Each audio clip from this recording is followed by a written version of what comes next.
चलो छठी क्लास आपके लेसन है सेकंड। लेसन का जो नाम है वो how the dog found himself in new master, कि कैसे एक कुत्ता स्वयं अपने एक नए मालिक को प्राप्त करता है, अर्थात अपने नए मालिक को ढूंढता है। बिफोर यू रीड, आप पढ़ो उससे पहले। You may know that the dog and the wolf are closely related, तुम शायद जानते होंगे कि जो कुत्ते एंड वुल्फ भेड़िए क्लोजली रिलेटेड गहरे संबंधी या नज़दीकी संबंधित है। You may also know something about how over the century, तुम शायद ये भी जानते होंगे कि how over the century, century का मतलब होता है शताब्दियाँ, कि कैसे शताब्दियों के दौरान human being have domesticated and tamed wild animals, कि कैसे शताब्दियों के दौरान इंसान ने जानवरों को पालतू और घरेलू बनाया होगा। Here is a story about how the dog become a time animal. Here is a story, here यानी यहाँ पे एक स्टोरी है जो बताती है कि कैसे एक कुत्ता है वो पालतू बनता है। चलो अब शुरू करते हैं आपके लेसन को। Dogs were once their own master, dogs यानी जो कुत्ते थे वो वंस यानी एक बार या पहले समय में, देयर ओवन मास्टर खुद के मालिक होते थे। ओवन का मतलब होता है खुद का। जो कुत्ते थे पहले खुद के मालिक होते थे। And lived the way wolves do, और ऐसे जीते थे जैसे वुल्फ्स यानी जो भेड़िए होते वो जीते, यानी अपने जो जीने का तरीका था वो भेड़ियों के जैसा था। जो कुत्ते रहते थे वो भेड़ियों के जैसे स्वतंत्र, खुश और अपने खुद के मालिक होकर जीते थे। In freedom until a dog was born who was ill pleased with their way of life, यानी पहले जो कुत्ते थे खुद अपने मालिक थे, उनका कोई मालिक दूसरा नहीं था। वो स्वतंत्र तरीके से भेड़ियों की तरह रहते थे।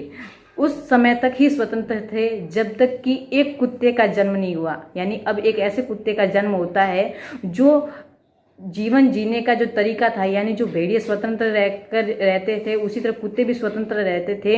लेकिन एक ऐसा कुत्ता जन्मता है या जन्म लेता है जो स्वतंत्र तरीके से रहना उसको पसंद नहीं होता, यानी जो जीवन जीने का तरीका था कुत्तों का वो उस तरीके से पसंद उसको नहीं था। He was sick and tired of wandering about by himself. He was sick, sick का मतलब होता है बीमार। वह बीमार एंड टायर्ड थका हुआ महसूस करता था। वेंडरिंग, वेंडरिंग का मतलब होता है इधर उधर घूमना, यानी कुत्तों को भोजन के लिए इधर उधर घूमना पड़ता है। तो वो इस तरीके से यानी इधर उधर घूमने के तरीके से और स्वतंत्र रहने के तरीके से थक जाता था और बीमार रहता था। Looking for food and being frightened of those who were stronger than he. Looking for food, food का मतलब होता है भोजन। वह भोजन की तलाश में इधर उधर घूमने से के तरीके से वो खुश नहीं रहता था, वो बीमार रहता था, खुद को थका हुआ महसूस करता था। और बीइंग फ्राइटनेड, फ्राइटनेड का मतलब होता है डरना, वह डर भी महसूस करता है, यानी दूसरों से डरता भी था। किन से डरता है? Who were stronger than he, जो उससे ज़्यादा ताकतवर थे उनसे वो डर कर रहता था। कुत्ता जो है वो ये कुत्ते की बात बता रहा है कि कैसे पहले कुत्ते स्वतंत्र रहते थे, लेकिन एक ऐसा कुत्ता जन्म लेता है जो भोजन के लिए इधर उधर भटकने और दूसरों से डरने के कारण अपने स्वतंत्र रहने के तरीके पर से वो खुश नहीं है। दूसरा जो है ही thought it over and decided that. He thought, thought का मतलब होता है सोचना, इट ओवर एंड डिसाइड, और वह निश्चय करता है the best thing for him to do was to become the servant of one who was stronger than anyone on earth. वह सोचता है और निश्चय लेता है कि वह बिकम द सर्वेंट, बिकम का मतलब होता है होना, सर्वेंट यानी नौकर, कि वह किसी ऐसे व्यक्ति का या ऐसे जानवर का नौकर हो जाए जो इस पृथ्वी पर ज़्यादा स्ट्रोंगर यानी ज़्यादा ताकतवर हो। And he set out to find such a master, और इसके लिए वह सेट आउट निकल जाता है या यात्रा पर निकलता है, टू फाइंड पाने के लिए, सच यानी ऐसा ही, ए मास्टर यानी मालिक, यानी वह मालिक की तलाश में निकल जाता है। क्योंकि खुद उसको भोजन लाने के लिए इधर उधर भटकना पड़ रहा है, इसलिए वो हैरान हो गया है, थक रहा होगा महसूस कर रहा है, इसलिए वो सोचता है कि मैं एक मालिक को ढूंढ लूँगा तो वो मुझे भोजन भी प्रदान कर देगा और मैं उसकी सेवा भी कर लूँगा। इसलिए वो अपने मालिक की तलाश में भटकना चालू हो जाता है और यात्रा पर निकल जाता है। He walked and he met a kinsman of his. He walked and walked, वह चला और भी चला, यानी वह चलता ही जा रहा है। And he met a kinsman, kinsman का मतलब होता है अपने ही संबंधी, या अपने ही जो नातेदार या समाज के लोग होते हैं उनसे।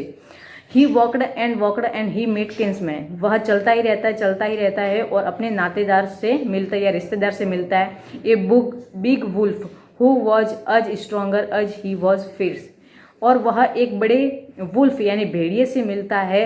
हु वॉज स्ट्रोंग, जो कि मजबूत होता है या ताकतवर होता है। अज ही वॉज फियर्स, जितना कि वह ताकतवर है उससे भी ज़्यादा वो डरावना लग रहा है, भयानक लग रहा है, यानी जो भेड़िया है वो डरावना लग रहा है।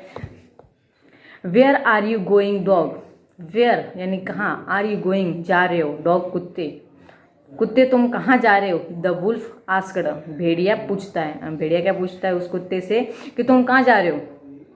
आई am looking for someone to take up service with, I am यानी मैं, लुकिंग यानी ढूंढ रहा हूँ, समवन किसी को, to take up service, take up यानी देना होता है, सर्विस यानी सेवा।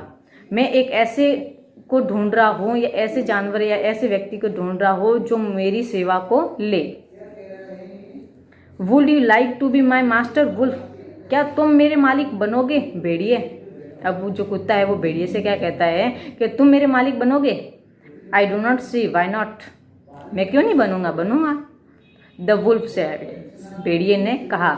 एंड दिस एग्रीड अपॉन, और वो जो दोनों हैं वो सहमत हो जाते हैं, यानी भेड़िया और जो कुत्ता है वो दोनों सहमत हो जाता है। भेड़िया जो है वो उसका मालिक बन जाता है और कुत्ता उसका नौकर बन जाता है। The two of them went on together, दोनों साथ साथ चलते हैं। बस यहाँ तक पढ़ेंगे। इसकी जो मीनिंग आपके वीडियो के साथ में दी जा रही है उनको आपको लिखना है और इसका जो होमवर्क है वो आपके व्हाट्सएप ग्रुप पर